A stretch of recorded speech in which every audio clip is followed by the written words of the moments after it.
Olá, tudo bem? Você está no canal Aloxi. Hoje nós vamos conversar com o Aldo Santos. Ele é filósofo, professor da rede estadual aposentado. E o Aldo é uma pessoa muito querida. Conheço ele há algum tempinho, né? Não vamos falar das nossas idades, mas o Aldo conhece muito a respeito da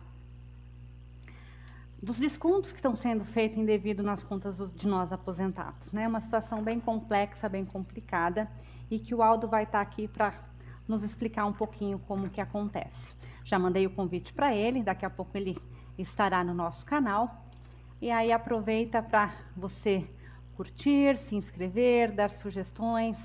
É possível fazer perguntas, né, nesse canal, nós estamos agora ao vivo, hoje é dia 19 de janeiro, e assim que o Aldo entrar, nós vamos estar fazendo aí a sua apresentação.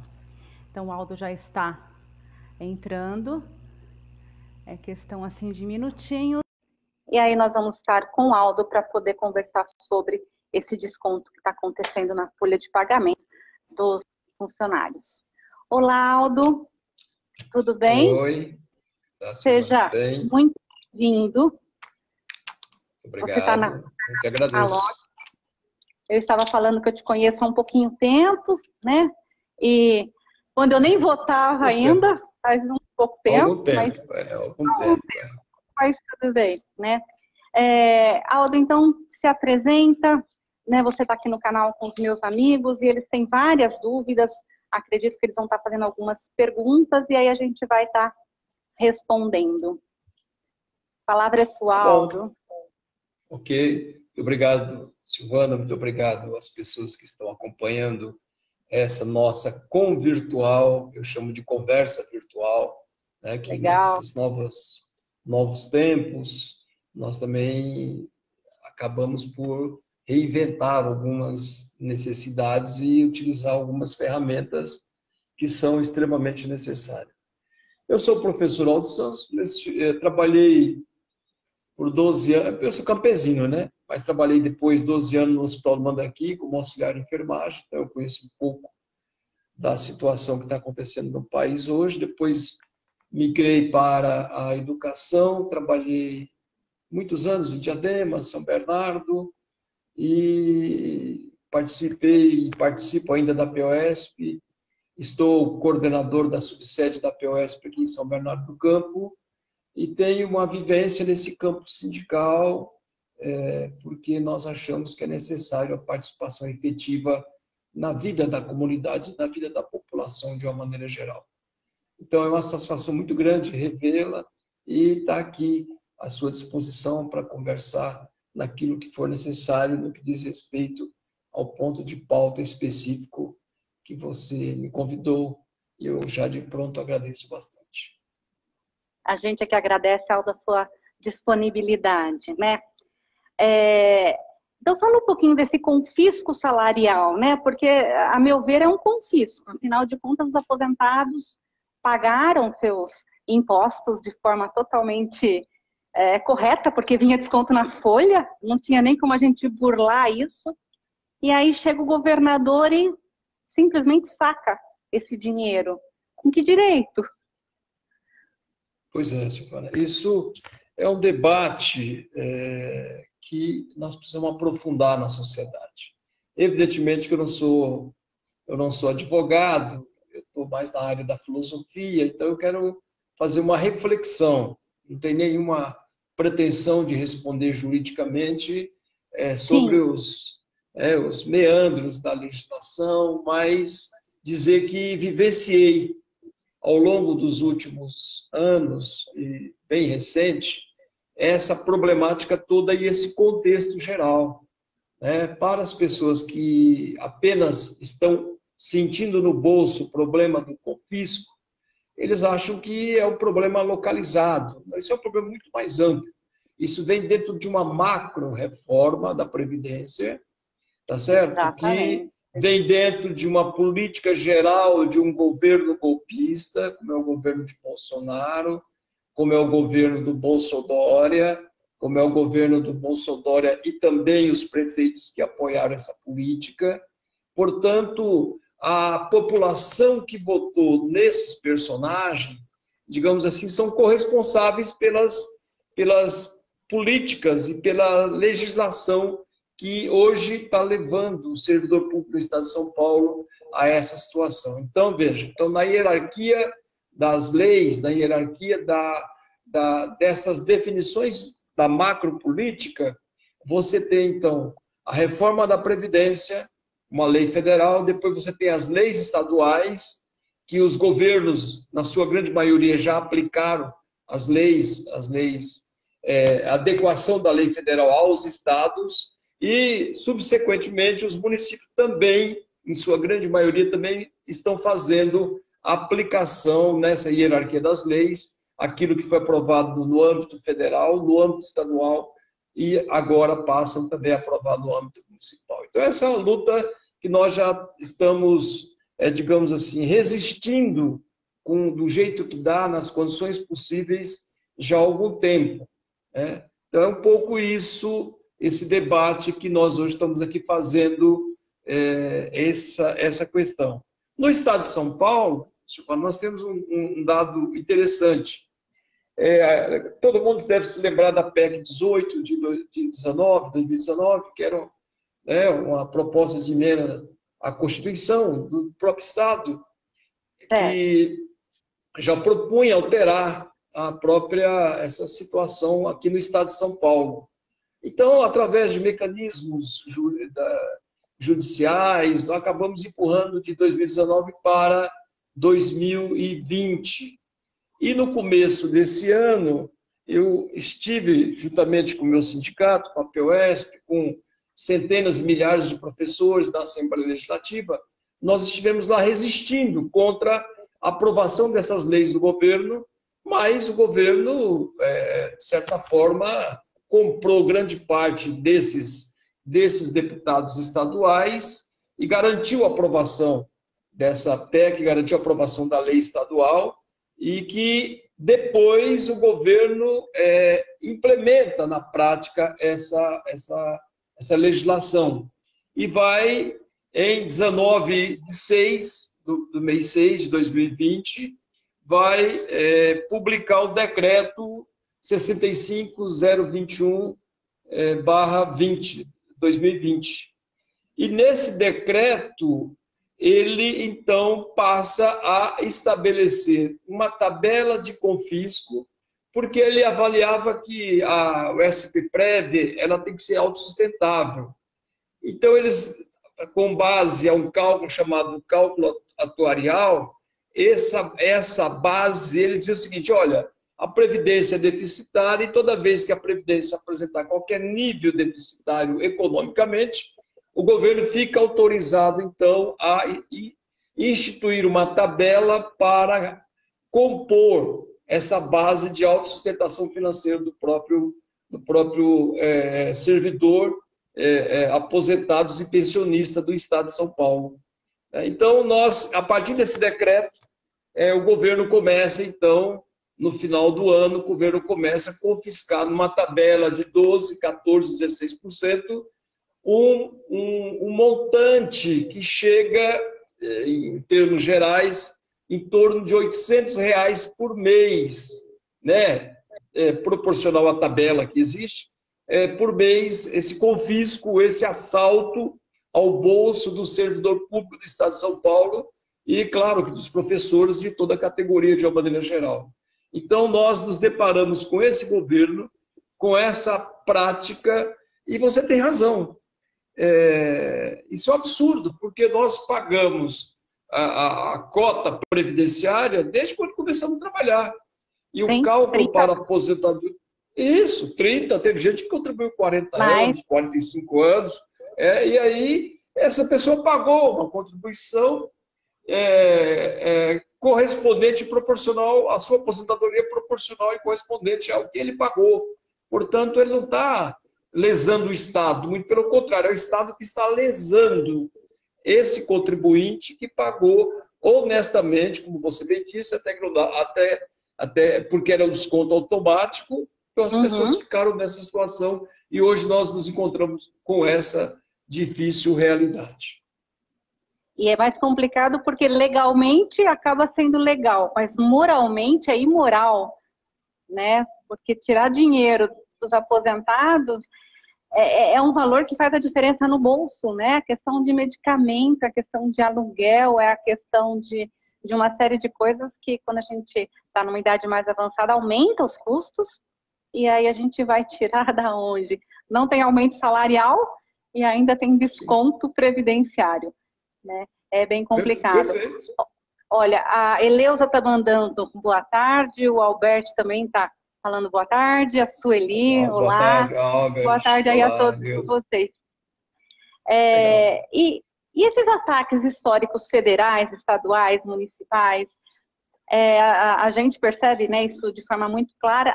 Infelizmente, alguns professores não têm essa percepção, mas eles acontecem, né, Aldo? Olha, é difícil. Eu estou falando da nossa categoria, mas eu tenho acompanhado vários grupos de WhatsApp, grupos de Facebook, vários aplicativos, várias ferramentas. E o professor, nós precisamos politizar mais a nossa categoria, o nosso servidor público do Estado de São Paulo. Muitas vezes ele se preocupou em trabalhar e não compreender o mecanismo de dominação, o mecanismo da opressão política. Então, muitas vezes ele fica lá, não, mas nosso inimigo é o Dória. Claro que é nosso inimigo. O prefeito é meu aliado, mas o Dória é meu inimigo. Mas aí, na hora que o prefeito coloca lá também, aplica a lei, aí ele já não sabe quem mais é o inimigo, porque antes era só um, agora já é dois. Mal sabe ele que são, nessa escala, são três. É o governo federal, é o governo estadual e, no âmbito do município, é o governo municipal. Então, esse pessoal, nós precisamos fazer uma conexão e entender de que grande parte do funcionalismo público do Estado de São Paulo, não diria uma grande parte, mas uma boa parte, infelizmente, votaram nessas pessoas. Então, veja, eu não votei, você certamente não votou, outras pessoas que estão nos acompanhando certamente também não votaram, mas nós pagamos igualmente, sofremos igualmente o voto, digamos assim, que não tem uma compreensão mais crítica sobre a realidade política do país em que nós vivemos. Então, todos hoje estamos diante de um absurdo grande no que diz respeito a essa situação no Brasil e, em particular, no estado de São Paulo. Bom, mas o que tem sido feito nesse sentido? As entidades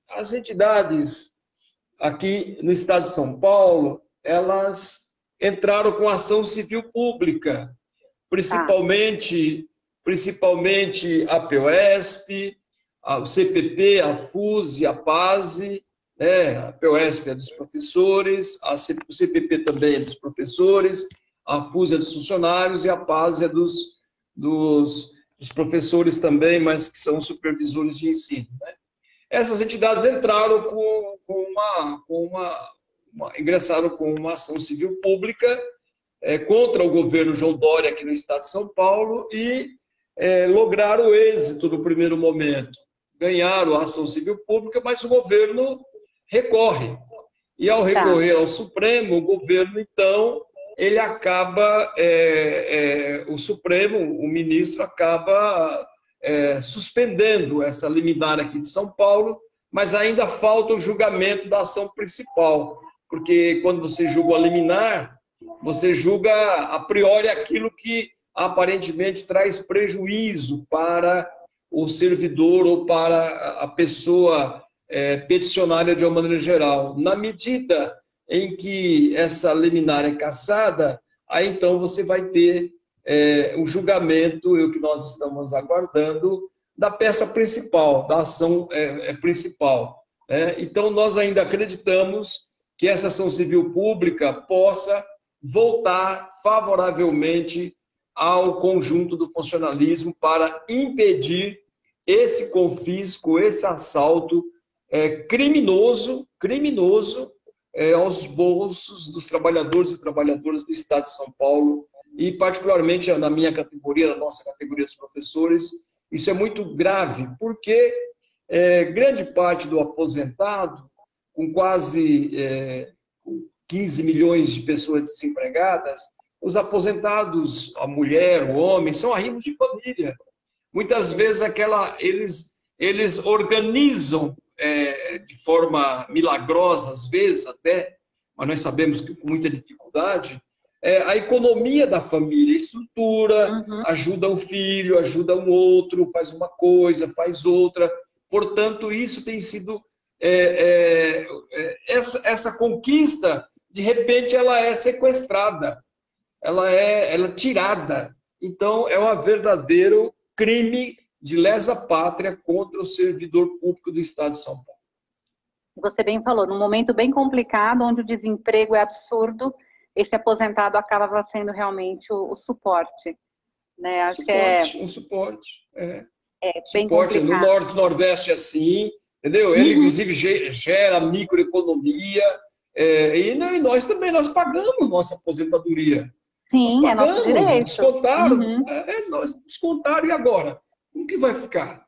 Quem vai devolver esse dinheiro que estão tirando? Mas os cálculos apontam um déficit nas contas previdenciárias. Isso não é problema nosso, porque isso é um problema de gestão. Se alguém passou a mão no dinheiro, se alguém confiscou, pegou o dinheiro nosso e fez um uso indevido, que essa pessoa responda pelo uso indevido desse dinheiro que é nosso, dessa contribuição, dessa aposentadoria que nós fomos aposentados. Eu contribuí 40 anos, eu paguei 40 anos, então eu não estou pedindo favor ao governador. Nós estamos falando do governador que ele tá assaltando os nossos bolsos. Ele é criminoso. Nós não aceitamos isso, nós não vamos ficar quietos diante dessa situação, desse decreto 65021 de 2020.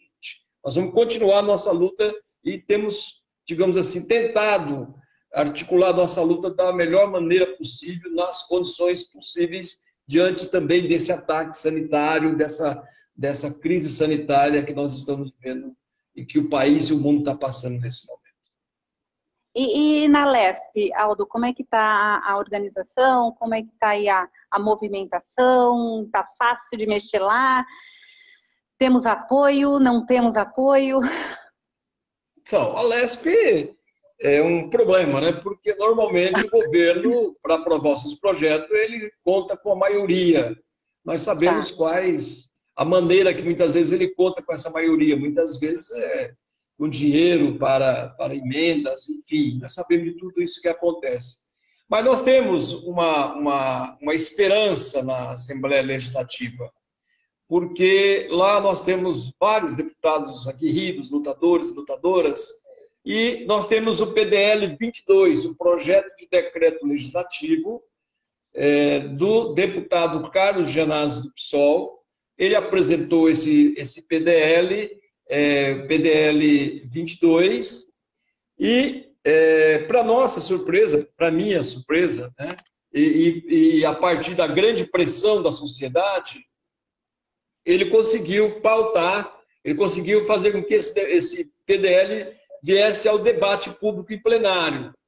Bom, e a impressão que ele externou é de que, concretamente, nós tínhamos voto, porque a tensão e a pressão no Estado de São Paulo tem sido muito grande diante dos deputados estaduais nas suas respectivas regiões. Nós temos policiais pressionando, nós temos o pessoal da saúde pressionando, nós temos o pessoal da educação pressionando, nós temos... Então, os deputados, daqui um ano e pouco, tem eleição, e muitos serão derrotados por conta disso. Então, nós temos esse decreto, não tem só o decreto de Gianazzi, tem o decreto também da presidente da POS, da Maria Isabel, tem outros deputados também que apresentaram o decreto próximo dessa narrativa de revogar o decreto 650-21/2020. Então, esse projeto de decreto legislativo, ele está tramitando. Então, no dia que ele estava para ser votado, teve uma manobra dos governistas, apresentaram uma emenda, e com essa emenda ele teve que voltar para as comissões novamente. E nessas comissões... voltou, acho que um mês e pouco.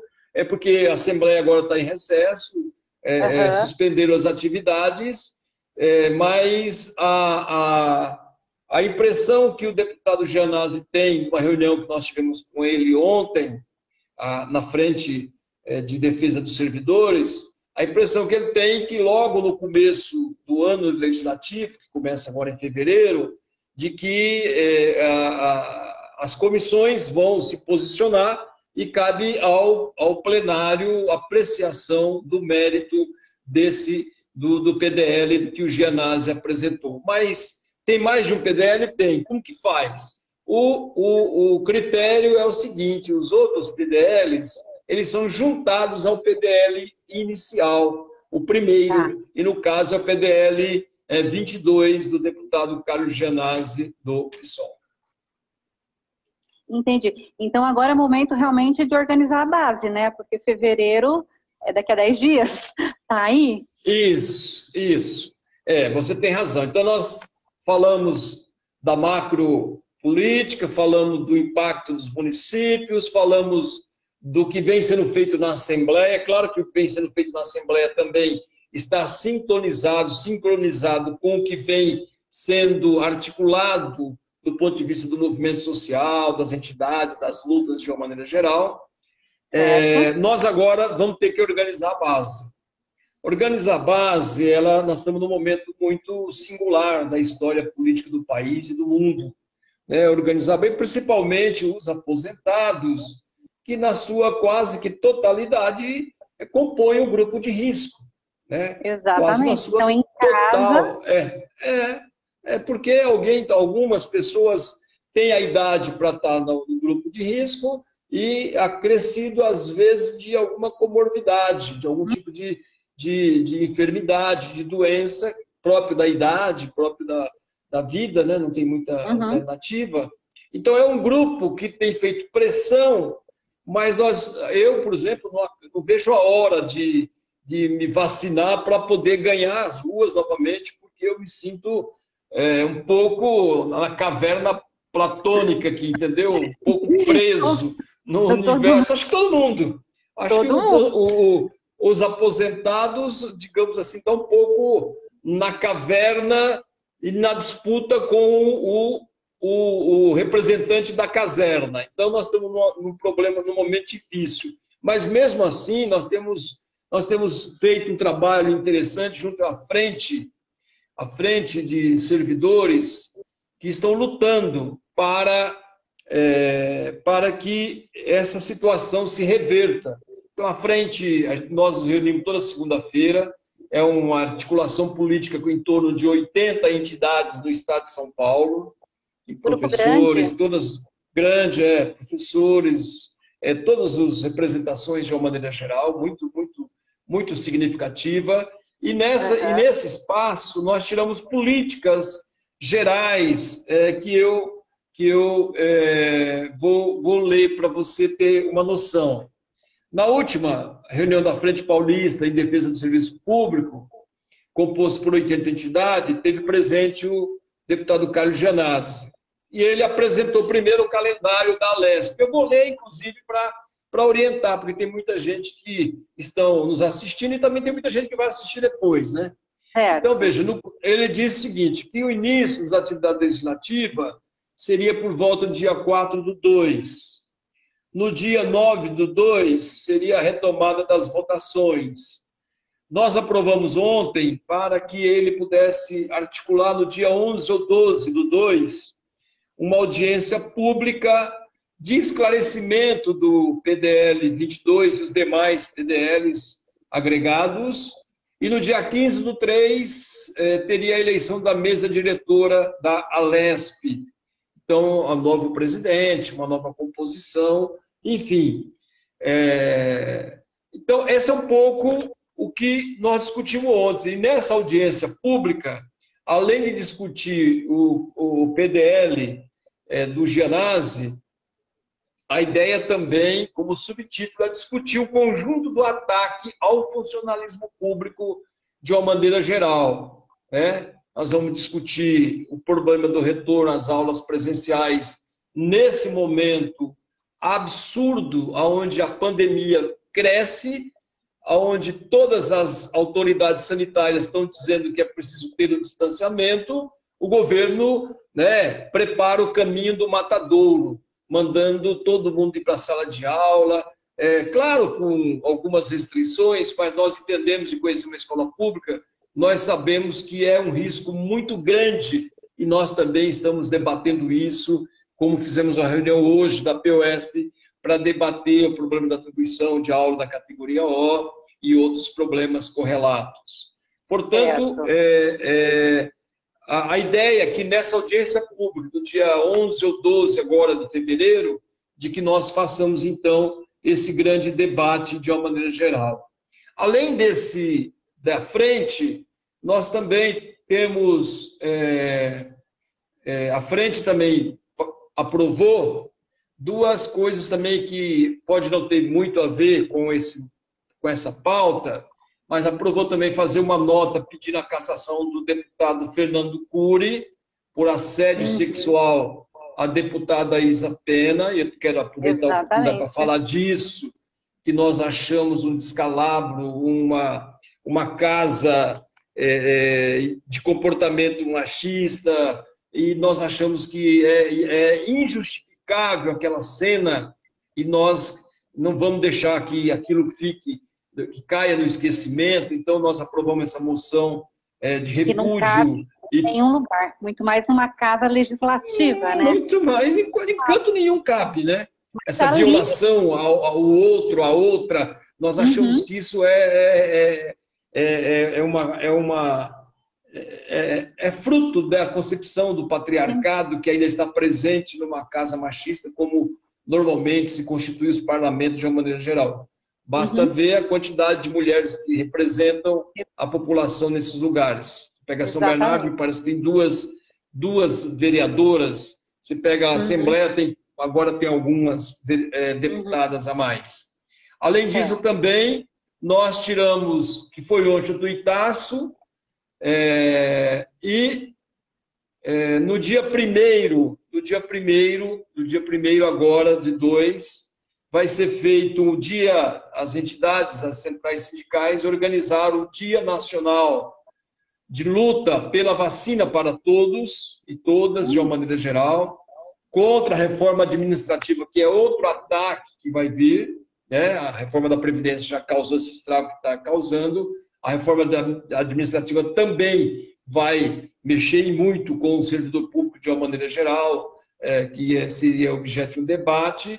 E também, nesse dia 1º, nós incluímos na pauta da frente a questão contra o confisco dos aposentados e pensionistas. Então, é uma manifestação geral, que vai combinar com o que foi aprovado também pelo blog, a síntese da reunião do blog, que é um blog importante, que é o coletivo Manifestação SP-Prev, que é um coletivo do funcionalismo público estadual, liderado dentro das pessoas pela Ângela de Americana, que você conhece, diretora de escola, e uma professora comprometida também com as lutas, assim como tem outras pessoas. Então, eles também marcaram para o dia 1º uma manifestação que também passa pelo SP-Prev, assim como da frente, e também busca chegar até a Assembleia Legislativa, embora nós achamos que esse é o aquecimento da luta, porque nós depois teremos outros calendários para ampliar ainda mais as nossas lutas de uma maneira geral. Então, um pouco esse debate que já está sendo articulado pela base da categoria, pelo movimento de uma maneira geral. Certo, Aldo. É isso. Olha, tem muita coisa para a gente fazer esse ano. A vacina tem que ter o mais rápido possível para que a gente saia de casa, né? E volte às ruas e volte, né, às lutas, porque senão a gente vai ser atropelado, né? Já estamos sendo, e a gente tem que estar fazendo alguma coisa para retroagir, retroceder todo esse processo. Né? Perfeito. Aldo, te agradeço muito. E aí, quais são suas considerações finais, né, para estar aí deixando a gente animado, porque eu acredito que, apesar das coisas ruins, a gente está aqui para lutar, né? Os que né, sobreviverem, que são muitos, todo mundo vai estar todo vacinado, como que a gente vai, né, tá aí se unindo para 2021 conseguir recuperar um pouco do que a gente perdeu nos últimos anos. Perfeito. Eu quero te agradecer pela oportunidade, agradecer as pessoas que estão nos acompanhando, agradecer as pessoas que depois vão também tomar contato com essa nossa gravação, que parece que você vai postar no YouTube depois. Isso. Eu quero agradecer essa oportunidade de conversar, porque hoje nós vamos ter que fazer inúmeras lives, inúmeras conversas, de uma maneira geral, com essas ferramentas disponíveis, mas também chamar o povo, a população, os aposentados e pensionistas para essa agenda que eu apresentei aqui, que não é uma agenda minha, é uma agenda de um coletivo, de vários coletivos que estão já debatendo essa temática de uma maneira geral. Quero dizer que nós estamos vivendo, no momento que nós estamos fazendo essa live, no momento de profunda tristeza, porque o país atravessa não uma tragédia, porque uma coisa é uma tragédia, outra coisa é uma ação da necropolítica, da política de morte dos governos genocidas, dos governos que não estão nem aí com a vida do idoso, não estão nem aí com a vida da periferia, dos negros, dos pobres, periféricos, das pessoas que não têm, muitas vezes, um plano de saúde, que tem um bom atendimento e morrem, como estão morrendo em Manaus, asfixiados por falta de uma coisa elementar, que é o direito a respirar, o direito ao oxigênio. Então, eu quero somar aqui, nesse momento de dor, a nossa profunda solidariedade, o movimento, de uma maneira geral, a POSP, a Profesp, Associação dos Professores de Filosofia e Filósofia, da qual eu faço parte, do Estado de São Paulo e também do Brasil, a nossa profunda solidariedade a essas vítimas dessa necropolítica a serviço do necrocapitalismo, que são tudo sistemas e práticas que levam à morte das pessoas que muitas vezes não têm condições sociais para reagir, e às vezes aqueles que têm a responsabilidade de colocar o Estado como protetor e defensor dos direitos da dignidade humana de uma maneira geral, o Estado muitas vezes é um Estado que lava as mãos e que não está nem aí para o sofrimento alheio. Mas nós não, nós estamos aqui solidários e nós queremos tomar a vacina, porque a vacina é uma conquista nossa, para que nós possamos ir para a rua para poder ajudar, derrubar esse governo genocida dos militares, tá certo? Que também estão provando mais uma vez que os militares não têm compromisso com a nossa humanidade, com o humanismo de uma maneira geral. E também aqui no estado de São Paulo, dizer que com muita dificuldade hoje em Marília, o governador foi lá fazer a sua politicagem de uma maneira geral, que uma coisa é o direito à vacina, outra coisa é o uso ideológico e politiqueiro da vacina, como ele está fazendo. E lá nós percebemos que um grupo de companheiras da PAMPESP e da POSP estenderam uma faixa lá em Marília com os seguintes dizeres: governador Dória, professores aposentados necessitam de vacina contra as suas maldades. Exatamente. Então eu termino a minha fala com essa faixa, com esse diálogo desse grupo de pessoas, um grupo pequeno, mas proporcional ao momento político que nós estamos vivendo, do maior cuidado, e todo cuidado é pouco diante de um inimigo invisível que é o vírus. Nós queremos dizer que vamos estar sempre presentes nessas lutas, repudiando esse governo, nos solidarizando com as famílias dos 210 mil oficiais, porque sabemos que são números subestimados, muito mais, e dizer que nós vamos continuar a nossa batalha. Queremos a vacina logo para nós ganharmos as ruas e somar as lutas de libertação do nosso povo para destruir o capitalismo, que não é a resposta para a classe trabalhadora. Um abraço para você, um abraço para todos e todas que estão nos ouvindo, nos acompanhar até agora. Muito obrigada, Aldo. Sempre é um prazer falar com você. Falar com um professor de filosofia sempre é um despertar, e eu espero que esse despertar aconteça aí na cabecinha de todas as pessoas. Muito obrigada, você está no canal Aloxi e acompanha aí a nossa programação. Até logo, Aldo. Muito obrigada. Obrigado, parabéns pela iniciativa. Tchau.